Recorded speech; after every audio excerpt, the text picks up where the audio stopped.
Juan's rainbow എന്നാണ് ഈ കേക്കിന്റെ പേര്. ജുവാൻ ലോബോ എന്ന ഫ്രഞ്ചുകാരി യുദ്ധത്തിന് പോയ ഭർത്താവായ ആൽബർട്ടിന് വേണ്ടി ഉണ്ടാക്കിയതാണ് ഈ റെസിപ്പി. സ്ട്രോബെറി കൊണ്ടാണ് ജുവാൻ ആദ്യ ദിവസം കേക്ക് ഉണ്ടാക്കിയത്.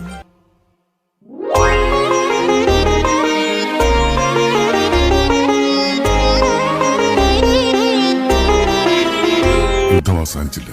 വരാമെന്ന് പറഞ്ഞ ദിവസം ആൽബർട്ട് വന്നില്ല. പിറ്റേന്ന് ജുവാൻ ഒരു പിസ്താ കേക്ക് ഉണ്ടാക്കി ആൽബർട്ടിനെ കാത്തിരുന്നു.